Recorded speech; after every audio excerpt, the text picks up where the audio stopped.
Welcome to this episode of CGTN live stream. I am Xinchen. I am currently at the central hall of the Second Smart China Expo here in southwest China's Chongqing city. And this expo is trying to become China's largest affair in terms of in the industry of artificial intelligence. And the expo started yesterday, and today is the second day of the expo, which will carry out for the next 2 days. And I've been here.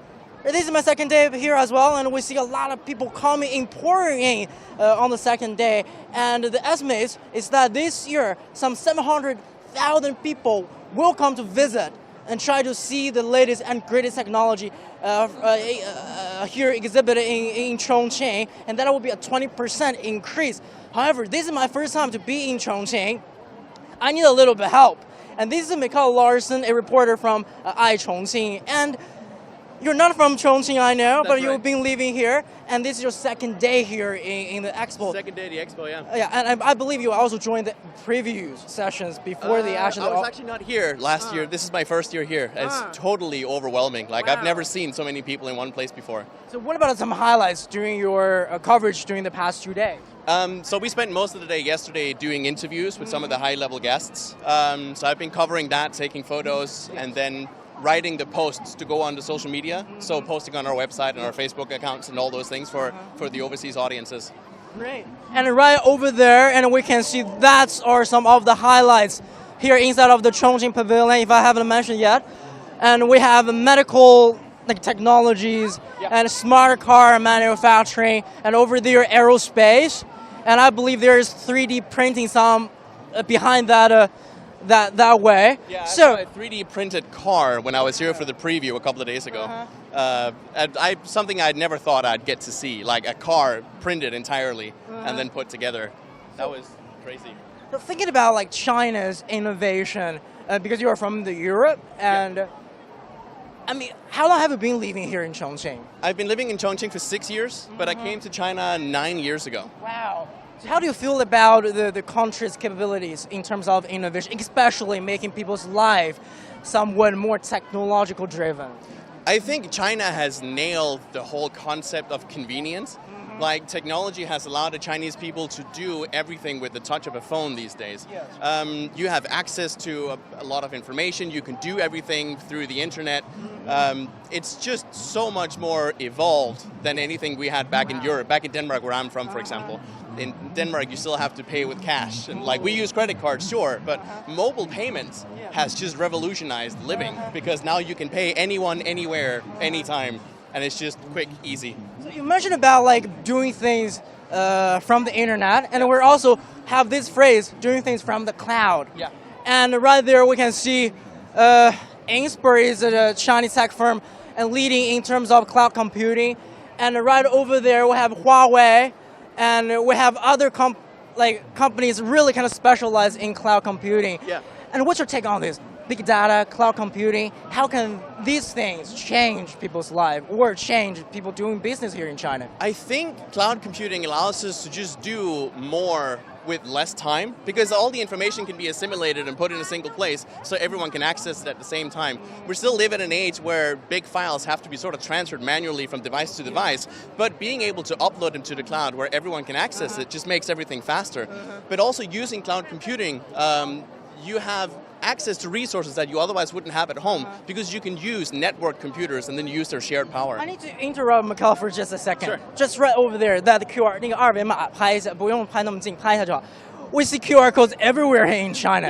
It accepts payments, and people can follow like social media accounts. And basically, this QR code can help people to do everything literally. And you don't have to enter a URL to go to a website. You can just hold up your phone, scan a code, and then whatever you need, that code will then give it to you. So you don't have to think. So that's just another way that computing and the internet has made life easier. Because before, you would have to enter the address into your phone or click something, but now you scan a code and you're just there. Yeah, definitely. But if you lose your phone, life could be... So that's the downside to it. So we are so dependent on technology these days that if you lose your phone, then what do? Like, if I leave my home or leave my office without my phone in my pocket, I almost feel naked, because you can't do anything. You can't pay anyone, you can't do anything. So how often do you visit your hometown back in Denmark? I go home around once a year. It's not always possible. Normally I would go home in August, but this sort of keeps me here for a bit. But I usually find it time, like in August or September, when it gets really hot, I like to just try and escape. So do you feel this kind of cultural shock in terms like basically here in China, you take your phone, you can do basically everything. But as you have mentioned... Yeah, when I go back, I mean, I feel like I take a step back in time almost. Like Denmark is a pretty advanced and developed country, but we don't use our phones quite as much as we do here. So when I'm back in Denmark, I can use my phone to contact my friends and stuff, and I can browse the internet and I can take photos, but I can't do all of the stuff that I can do here. I can't easily download stuff. I can't easily open apps. I can't cross-communicate or anything. It's just like my phone is just a tool, but here, like my phone is everything because everything is on my phone. My life is in that device in my hand. And you mentioned about like downloading things from the internet, and today, and even here in the Smart China Expo, 5G is one of the hottest topics, and this entire exhibition venue is in fact 5G enabled. I do feel the Wi-Fi connection is really fast here. So what's your take on this kind of future of 5G technology? I think just like we talked about before with cloud computing, so one thing is that you can leverage the shared power of more computers, but as the internet gets faster, you're also able to just communicate and share more data at once. And when you have access to more data and a higher bandwidth, you can then do more with that information. So I've seen a company, an Australian company that does holographic technology for like city management. And they can do that because now they can send enough data quick enough to do it real time and like create holographic images. So right, this session, I think we are going to see a lot of more facial recognition technologies on display. And BOE is a really famous company in terms of like making screens, making all that technology. That's organic lighting emitting display. I think that's the full name for OLED. And so that technology enables like foldable screens, and etc. And right over there, they also have their facial recognition technologies. How do you see this, like facial recognition? Because right now in China, you can already pay with your face. It's one of those things that is cool and scary at the same time. We have facial recognition in the Danish airports, for example, so I don't need to show my passport anymore. They'll just take a photo of my face and let me in. But at the same time, for me as a Westerner, I feel like I'm being watched. Like the cameras are always looking at my face. It's like, is he happy? Is he sad? Like, does he need a drink? There's a drink store right over there. Does he want it? No, you walk through. Okay. Like they keep analyzing everything that we do. But it's no different from what Google has been doing for years. You know, like every time you search on Google, they will know what you're searching for, then give you suggestions. Yeah, so it can be used for good and for bad, right? The good thing is that it'll give you suggestions for what you're looking for, and maybe like it can sense that you're in danger and maybe call the authorities to help. But it's also just, I mean, someone is always watching you. So it's a little bit of a double-edged sword. But I think if the right people use it for the right reasons, I think it can save a lot of people's lives and just make everyone's lives more convenient. Because you mentioned a really good point, because that's going to tackle with like privacy issues and data collection. Because yesterday I spoke with the vice president for IDG China, which is a venture capital investment firm. And she mentioned that right now, a lot of the privacy guidelines and regulation are still led by Western companies, and somewhat China is contributing a little bit more in terms of creating these international standards in terms of regulating online privacy. But you mentioned that you feel you are being watched in some sense. But do you feel like it makes you safer, or it makes you kind of worried? Again, it's a double-edged sword, because knowing that someone is watching also means that someone is watching out for you, right? Like you can't protect someone if you don't know what they're doing. So as long as they're using it for the right reasons, I don't mind it, because I don't have anything to hide. I'm not doing anything I'm not supposed to be doing. So generally I don't mind, but just every now and then you think about like that camera up there, is that looking at me right now, analyzing my face to see if I committed a crime yesterday or what? And it's not something that comes to mind every day, but it is something that comes to mind every now and then. Like, what is all this data being used for? Where does it go, and who's going to look at it? It kind of reminds me, I mean, Terminator, the Skynet. Skynet is now a reality here. Skynet is now a reality. We're living in that time now. And it's only going to get more. Like over time. As China is becoming smarter and the world is becoming smarter. And thanks for joining us. I know that you're going to do your coverage, and I'm going to let you leave and do your coverage for the rest of the day. And thanks for joining us. Thank you. Thank you. And we're going to keep walking. This is only the central hall. This is a gigantic exhibition center. And we're working towards the south of this venue, and which there will be a lot of other companies showcasing their latest and greatest from the tech world. And we're going to drop by first the guest countries' pavilions. So the Smart China Expo, even though we have China in that name, but this expo is trying to be more international, so that companies from both home and abroad are showing their the technologies from companies from their where they come from. And right over there, that's the exhibition hall for all the guest countries. We have Singapore, the UK, Italy, and many more this year. And it is very hot, to be honest, in Chongqing. According to my Apple Watch, right now it's 33 degrees Celsius, but it feels, because of the humidity here in Chongqing, it feels a lot hotter than that. And it's going to get warmer later of the day, but we can see so many people. Still a lot of people are coming to visit this event. And I will be trying to talk with a few visitors later. Right there we have the Singapore Pavilion.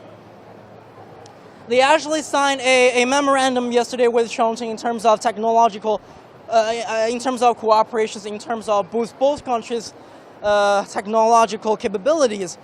And Chongqing is also developing its green finance, financial technology, and Singapore can be a really good partner in terms of building, enhancing their financial capabilities. And right there is the pavilion for the Great Britain.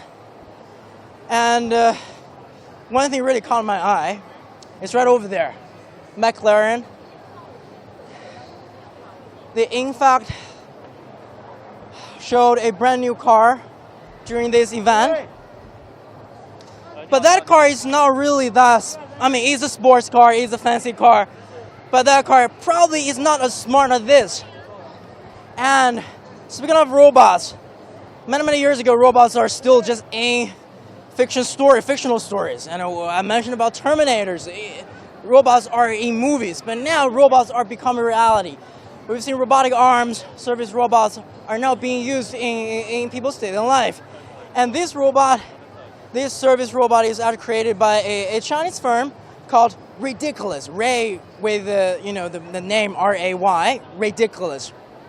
However, the engineers are actually educated from the UK. That's why this robot is now being exhibited here in the UK pavilion. I'm going to speak with the CEO of Ridiculous, Ray Jan. And welcome to join. Thanks for joining us. Thank you. So tell us a little bit more about this. Yeah. How this robot differs from other products that we can see on this market right now. Okay. So from the design, you can see the whole body we use the metal rather than other robots. They normally use plastic, and then we use the dark this gray. is made from metal. Yes, totally metal. But it doesn't feel like. Oh yeah, this part is the metal. Yeah, this part is metal, and this is high gloss finish plastic, and we use this matte finish, which can fit for our high-end customers because. Well, our potential customers are all high-end customers, such as the luxury brand cars, and then the properties, and also the hotels. Yeah, and yeah. Can you show us a little bit about this function of this? Because right now we can see this robot is next to the McLaren sports car. How does it work? Yes. Actually, we have got our own app. So mobile applications. Yes, and the customers can use this app to control this robot to place order, and then our robots can also deliver some products. Like in the Porsche, we have our customer is one of.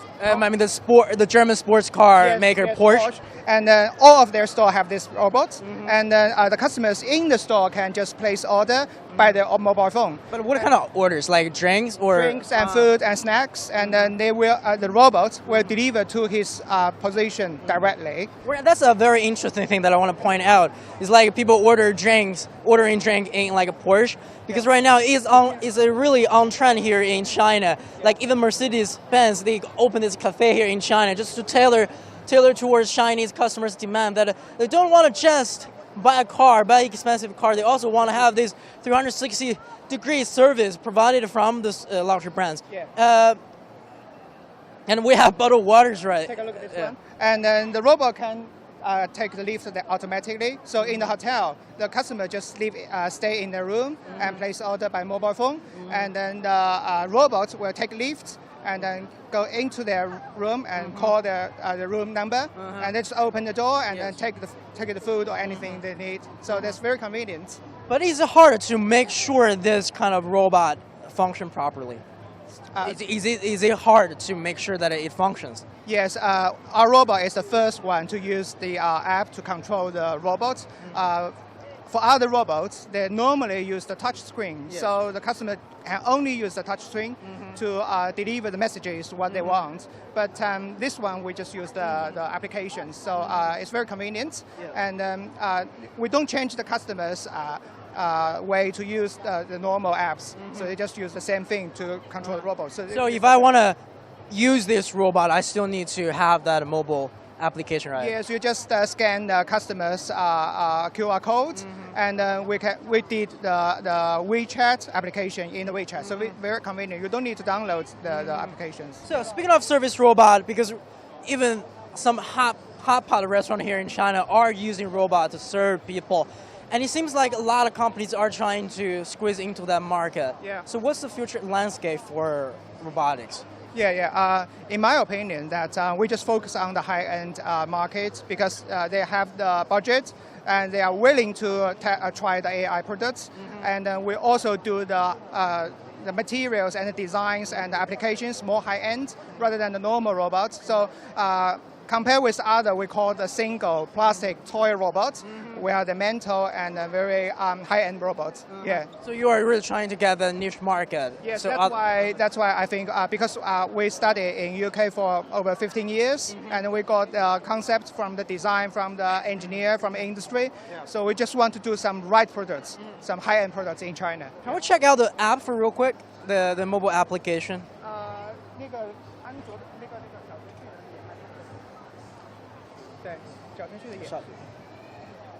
So we're going to pull up WeChat. We have all this video there. Just display this.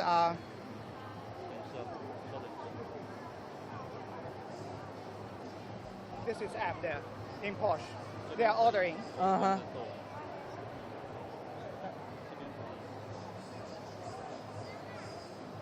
This is the WeChat app here. And then we can see the menu. That's order. That's a lead the way. It's like guide. It can be a tour guide. And my account, so we can just save all the service history for each customer. But will there be more functions? Yes, we can reserve the car service before they come to the store. And also we have the online shop, which, for example, the Porsche, they have a lot of the accessories they can sell online via our apps. But how much will it cost? I mean, just give me a ball number. It will be into the thousands or tens of thousands. This whole system, where the cost is approximately 200,000 yuan. That's about like 30,000 US dollars. Yes, approximately, yes. Okay, still pretty expensive, I think. Yes, but because we focus on the high-end market, so the customer can afford that, can enhance their digital management. Okay, thank you so much, Mr. Jan, and thank you so much. Cheers. Great product, and it's a real. I mean, look at the design, because a lot of other robotic makers, service robot makers here in China, they try to make their products cutesy, like a doll shape, a different look. And for example, the other, like about a few months back, I was covering a different expo, and there was a company making robotic arms to make ice cream. They need to make this kind of like a doll face on top of the robotic arm, so make it cutesy. However, for ridiculous, we can see they are targeting different audience, different markets. So they are trying to compete in China as the country ramps up its innovation.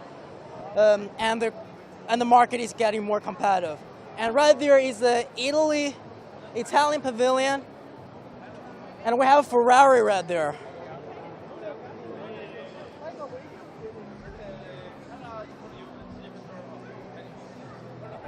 I think I'm leading the wrong. Oh, right. Yeah. We're entering into a different hall now. And that's where the biggest tech firms are. Like, because when we're thinking about a smart China, we're thinking about a smart technology in China, we're thinking about three big Chinese companies, the BAT, Baidu, Alibaba, and Tencent. And right in that hall, we have Alibaba and Tencent. And those two firms are really building up this ecosystem that people can literally live with applications offered by Tencent or Alibaba. They can shop online, they can buy groceries online, they pay with their mobile applications, and there's many more. And in China, there's an application called WeChat, which is similar to Facebook, like Instagram or WhatsApp, but it's like all in one, I think. And WeChat, I believe, is one of the largest applications in the world with the most active users. And we're going to take a peek into the Tencent pavilion, but of course I need help. 您好，就是能简单给我们介绍一下腾讯的这边的，就是我们现在有什么内容吗？好，我们这边主要其实还是主打的这个智慧产业嘛，像旁边是我们数字文创，有跟像这个故宫博物院，包括敦煌研究院以及海外的，比如说巴西博物院，然后以及大英博物馆，有进行了一些数字文创，就是科技加文化这些潜力的一些发掘。好，我翻译一下。Right there, what's on display is Tencent's arm in terms of the creative and art industry, culture and creative industries. So they're collaborating with like the Forbidden Museum to launch products that really showed Chinese cultures, like silk scarves with elements from the Forbidden City and etc. And also there are other museums from the rest of the world are collaborating with the Tencent. However, that's not really Tencent's strong point, I think. Tencent is really great with their data collecting, and I'm going to ask this lady, how are they doing this, and how are they using this data to make cities smarter? 就是我们其实也看到，像我们这边有 WeCity， 就未来城市啊，然后我们可能有一些智慧文旅啊，就是我们现在智慧城市的内容有哪些呢？智慧城市其实因为它涉及的涵盖面比较广，然后我们主要是比如说这个数字政府，然后智慧文旅平台，包括智慧零售，然后甚至是智慧出行，各个方面其实生活中大家所接触到的都可以划到智慧城市行列内。So, she just told me right now, like smart city covers a lot of different things. Like tourism can be digital, can be put online. And city governance can also be digitalized. And of course, traffic data collected in our daily lives can help to make the city more efficient and smarter. 但是其实我们想到现在，因为讲到数字嘛，讲到这个信息，大家可能就会讲到，哎，我的信息安全吗？那这个怎么来理解？我们有专门致力于保护数据的这个数盾品牌，所以大家完全不用担心。而且腾讯其实说了，也是这个世界上就排名很靠前的，可以说是一家安全公司。我们在这方面做的也是非常出色的。So I just asked her, because as I mentioned, making cities smarter demands a lot of data, and our people feel safe with this data collected with Tencent. And this lady told me that Tencent is also really big with their security efforts and to help customers protect their data. And at this moment, she told me that people shouldn't worry much about their data, and when they are using application or services offered from Tencent. So as I mentioned, WeChat is one of the biggest Tencent products, winning over the Chinese customers and also penetrating global markets. And right here is a booth for WeChat, and this new interface called Wechat Frog, I believe, 就是微信青蛙啊，就是它这个是在做什么呢？它这个主要其实现在呢，我们是做了一个刷点支付，但是我们这个是刚刚上线的一个新的版本，我们可以看一下，它是一个双面的。I'm going to translate a little bit. So basically, Wechat Frog is Tencent efforts or determination to tackle into facial recognition, like allow payments and other services. And this device, it has two different screens. This side, which has the cameras for facial recognition, And here we have the other side. I'm going to ask the lady to tell me a little bit more about what people can do with this. 就是我们这边其实很简单，就是可能刷脸。那这边是在这边主要是针对店员，比如说，先问一下他如果是会员的话，我们可以直接点击会员，然后大家刷脸结账就可以了。因为这样有的时候大家去打开这个卡包可能很难找，要找半天。那其实我们所有的会员卡呢，它都可以通过这个直接调取。这更像是一个就是收银的这种。对，是的，让大家的这个生活呢更加智能便捷。So this is more like a checkout station, and on this side, as I have mentioned, we have cameras for facial recognition, and right there they said, pay the facial recognition, WeChat Pay, and the other side, as I mentioned, it's like the kiosk machine, it's like a checkout machine, and this is really towards the clerks or the shop owners. If the customer is a member and they can hit this, it says membership. And they're going to have other like new products recommendations and promotions. 但这个我们现在已经使用了吗？是有些地方。现在其实我们现在有在使用了，包括很多地方我们已经落地了这种。对。但是我们讲到还要设置吗？就是我直接，因为我就已经是微信支付的用户了。其实相当于是我们首次要用这样的终端的时候要。首先录入一下我们面部信息，然后呢，你需要进行一个确认，类似于身份登录，输入自己这个微信支付账号绑定的手机号。那这个注册完了以后，我们在所有这样的一个刷脸终端上面都可以直接刷脸结账就可以了，这后面就不用再进行登录。So the lady told me that people still have to register their face, to get their face recognized and remembered by their like mobile apps. And then they can actually use this. 我们现在是能够体验这个吗？就比如说，如果我的话，我需要去。你之前登录过吗？我还不知道我登录过没。I'm going to try it out, to see if it actually recommends me. 哦，就是这个登 because I'm not registered with the facial recognition system yet. So can you show us how to do it now? 就是我们可以检视一下，就比如说我如果想去绑定的话，直接输入你这个绑定的手机号就可以了。Okay, I need to. 微信支付账号绑定。I need to put in my phone number. So.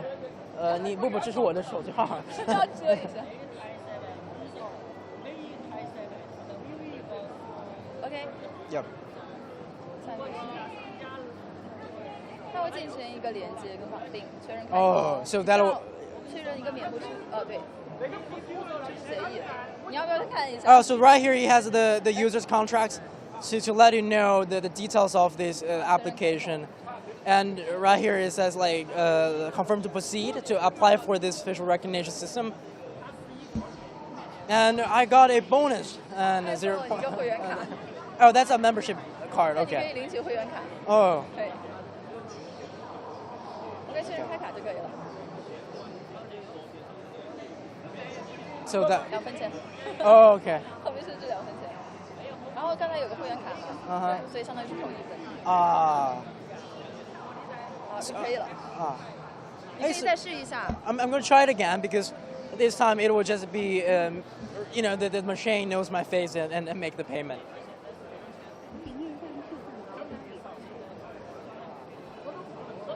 会直接确认支付就可以了。So it's pretty fast.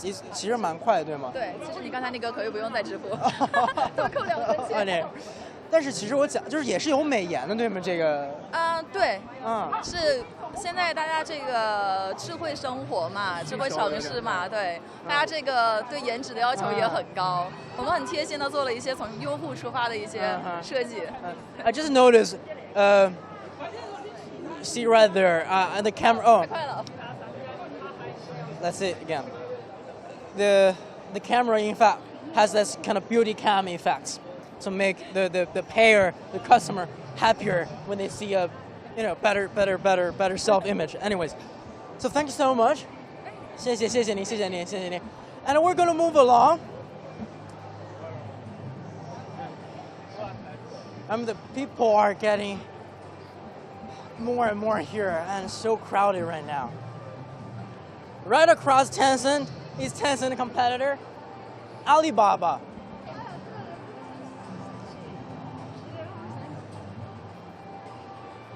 So basically, Alibaba is also doing a lot of similar things to Tencent, building their smart city technology during their data mining, data collecting and analyses. And of course, WeChat Pay has a rival called Alipay, which was a online payment on Taobao, an e-commerce site owned by Alibaba. We should go there. 我们应该从那边走. And a lot of people might know Jack Ma's story. Alibaba basically was inspired, a creation inspired by eBay. And then it grew into China's largest e-commerce platform, e-commerce company.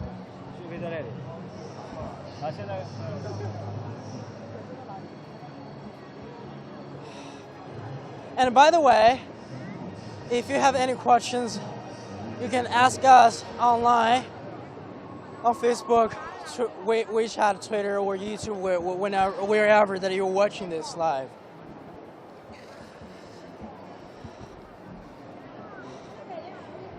And we're leaving this exhibition hall into another venue.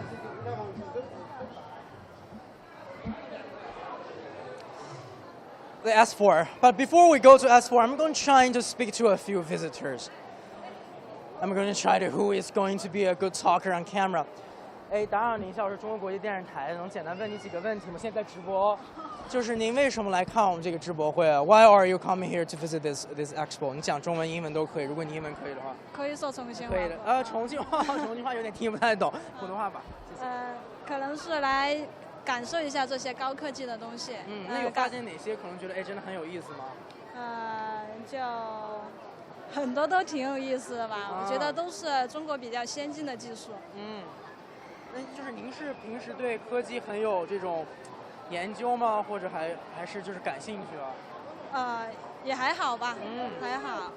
So I asked this lady why did she come here to why is she coming here and visiting this venue, and she told me that she wants to check out the latest and greatest like technological breakthroughs here at the expo.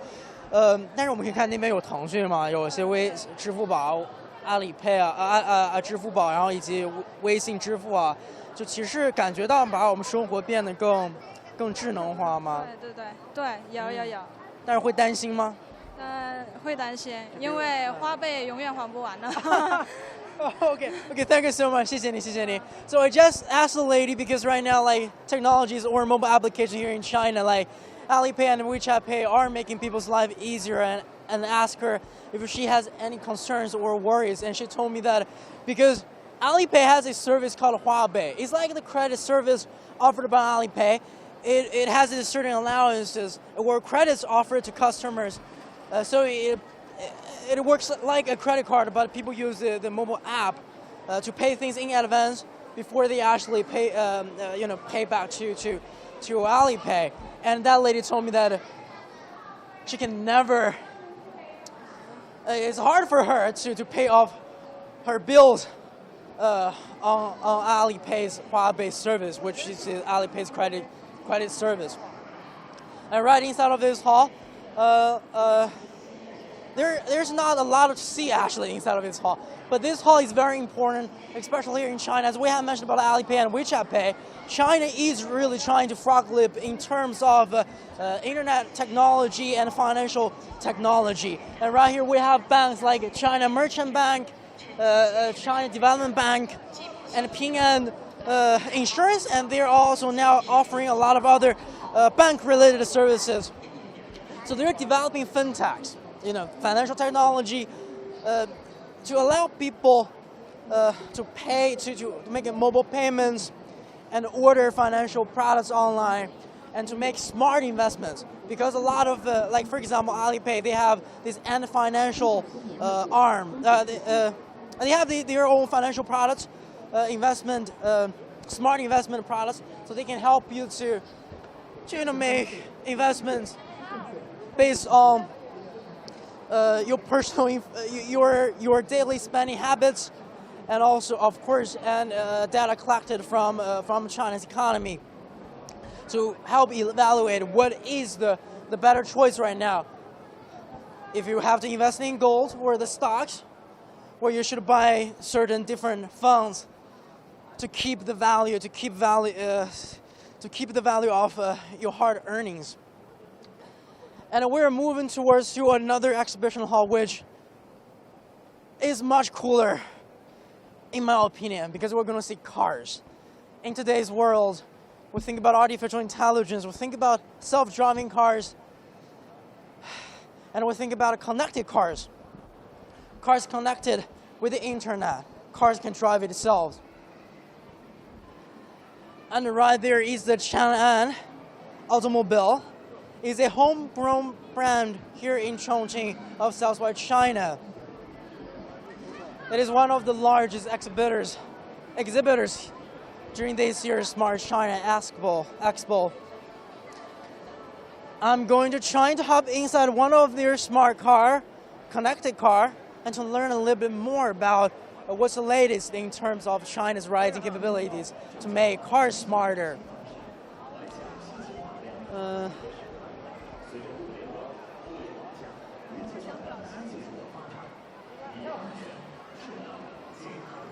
I'm trying to find my expert. It's super packed now.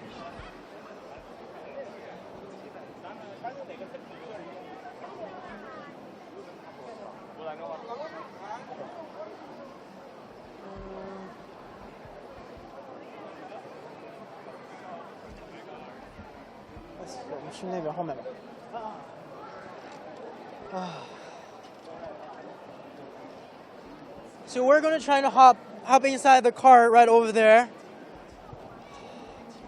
Hey, 你好，梁总，你好，梁总，梁总. So I'm going to introduce, this is the senior manager for China's Intelligent Driving Research Center.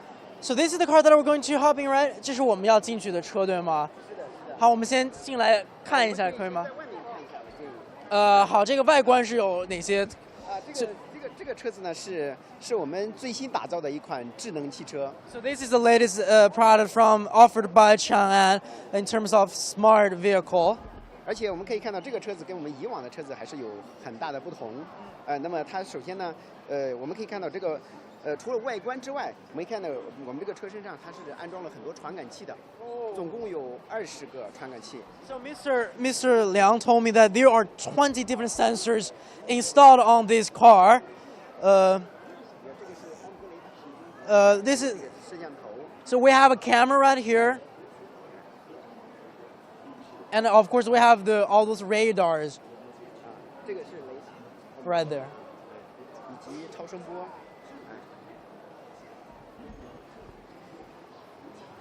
总共20个传感器。So we have like 20 different sensors. 这些传感器我们可以实现跟以往的传统的车辆很多不同的突破性的这样的一些智能化的功能。比如说，我们可以实现遥控代客泊车。那么就是当用户把车辆行驶到车位跟前之后，那么他可以通过手机 APP 或者是通过钥匙，然后让这个车子自己去寻找车位，自己完成整个泊车的过程。那么这个啊。Mr. Liang just told me because we have 20 sensors installed on this vehicle, it now can allow users to remote park this car with a mobile application on their phone or their key fob. 那我们现在能看到那个钥匙是什么样子？因为能自动泊车，这个能够展示一下吗？好，这个车子的钥匙能看一下吗？这车的钥匙。这车子的钥匙。We're going to try to find the key fob because Mr. Liang told me that actually drivers can use their key fob to self-park, to remote park this car, so they don't have to be inside of the driver's seats once they reach the parking lot. 那其他还有什么功能呢？同时呢，我们这个车子呢，它是同时我们实现了集成式的自适应巡航。集成式自适应巡航，那么就是说，一个很重要的功能，那么它就可以实现单车道的自动驾驶辅助。那么这样的话，用户在比如说高速路或者快速路进行行驶的时候，那么就可以比较好的解放双脚和双手，在短时间内可以解放双手，同时也要再翻一下。And also these cars can allow drivers to temporarily, like when they are on the highway, they don't really need to. For temporary time, I need to mention it.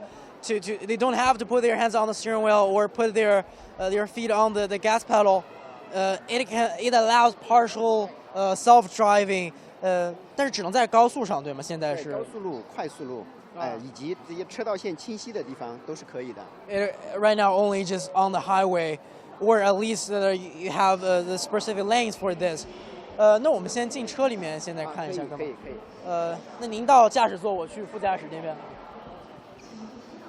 它这个是已经。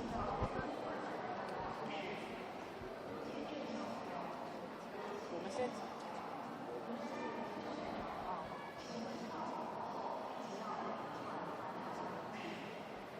这是需要联网，对吗？对，我现在就在连着。啊。And I'm going to ask my cameraman to see this for real quick. So this whole car is connected with the internet, and we have a Wi-Fi hotspot right here. So enabling this temporary one. I know. Yeah.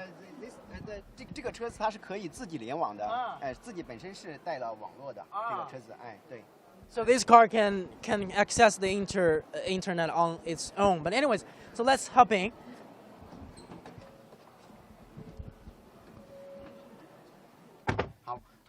但是我想问一下，就是我们自己带网是还需要去插我们的电话卡吗？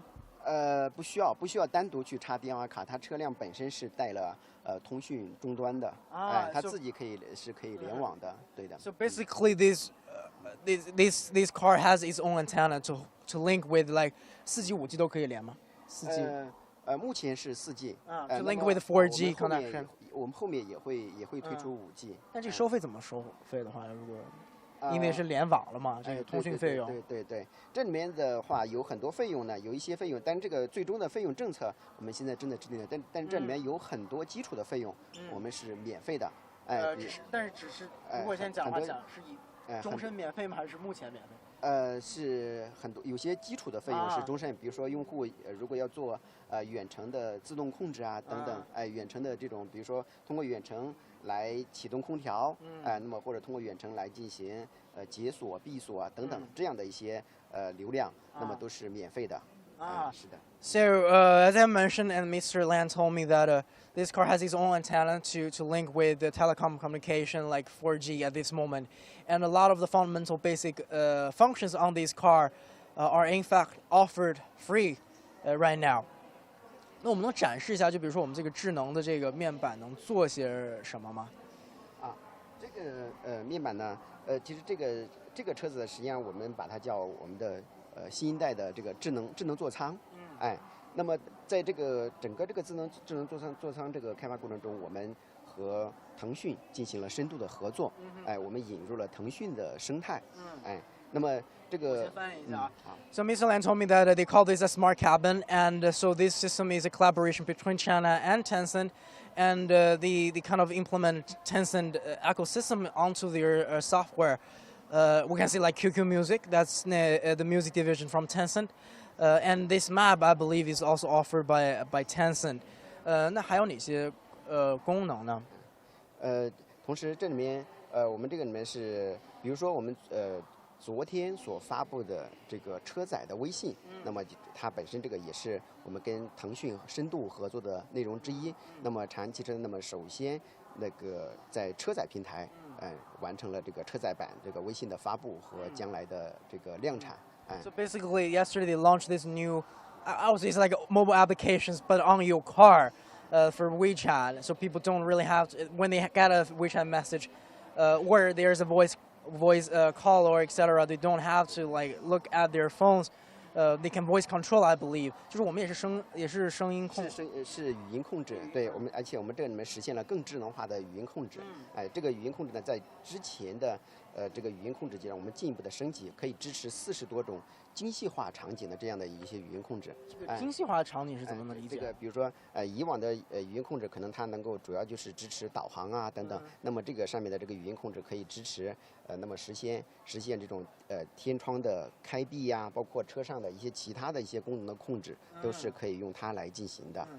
So Mr. Liang just told us that the voice recognition inside of this car can not only just help people to use the navigation system, but also it can help somewhat control this car, like roll down the windows, lock the doors, I guess. 我们现在能体验一些。我可以试一下。小安你好。小安你好。帮我把天窗打开。没问题。 Ooh, that's pretty cool. So basically, Xiaoan is a nickname for the artificial intelligent system, I think. 是吧？小安是我们那个智能 AI 智能。是我们的一个智能化的一个智能化的一个非常可爱的一个标签或者是一个角色。哎。And then Mr. Lan ordered her. 是个女士吗？应该是个女生、男士都可以换。这个都是可以，并没有特别去界定。And Mr. Lan a minute ago just ordered Xiaoan to help us to open the panoramic sunroof, and he just did that.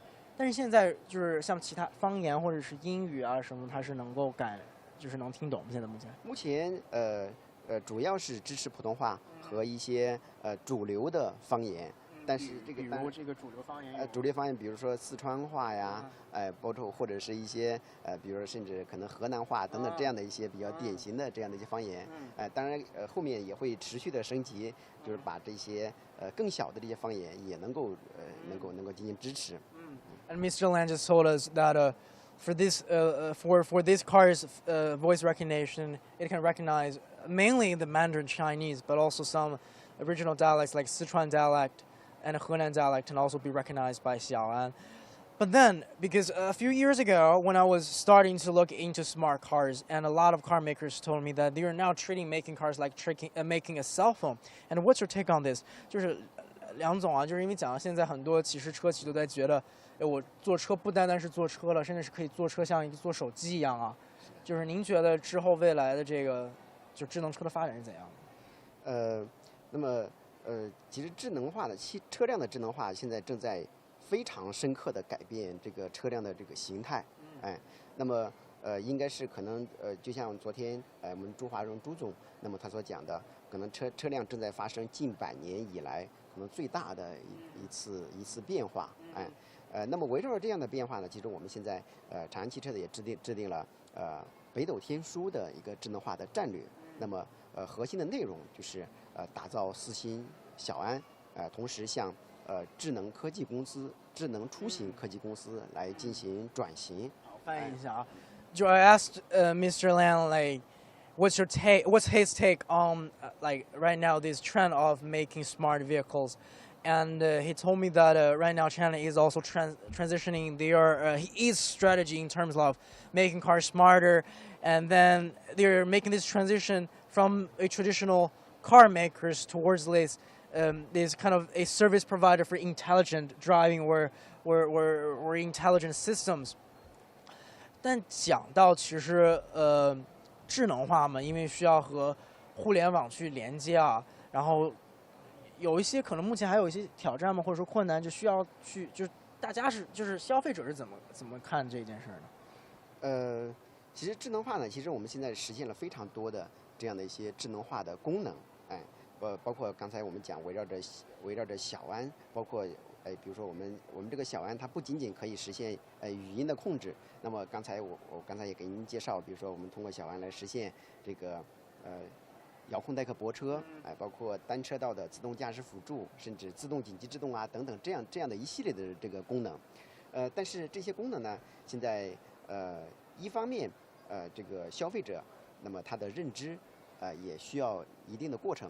当然，这些功能我们很明显的看到，它给消费者会带来非常强烈的不管是在这种驾驶的这种愉悦方面，还是在安全保障方面，以及便捷驾驶的轻松便捷这些方面，都给用户带来了非常大的价值。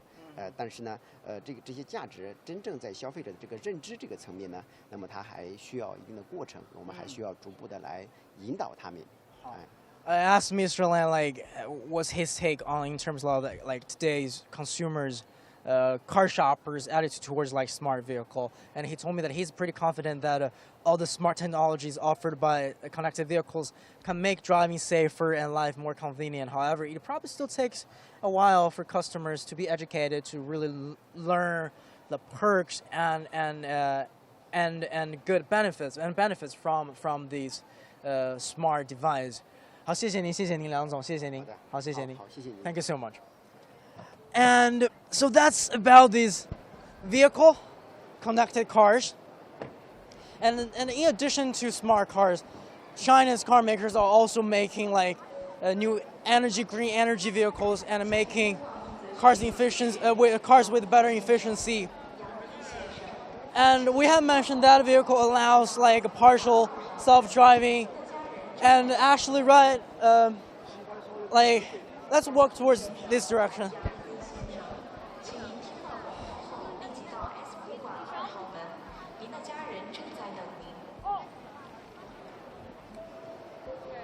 So we have different levels in terms of self-driving, 5 different levels. And I believe last year, people are still really thinking about level 3 autonomous driving, which is, but right now, a lot of companies can achieve level 4. What does level 4 mean? It means people can literally, get their hands off from the steering wheel. They don't have to hit the gas pedal, and the car can drive on its own. And right outside of this hall, we have this outside park where people can experience self-driving vehicle. However, it's too hot right now and we're not really going to get outside. But as I mentioned, artificial intelligence is changing a lot of Chinese business and changing China's landscape in terms of making cities smarter. And this is only the second day for the Smart China Expo, and there will be 2 more days. And a lot of the technology that will show today will still be on display for the next 2 days. And if you're in Chongqing, definitely take your time and take a sneak peek inside of this venue. And I hope that I'm going to wrap up right now. I'm a little bit exhausted right now. Just there's so many people and it's so hot. And thanks for watching. And stay tuned for CGTN live streams next episode.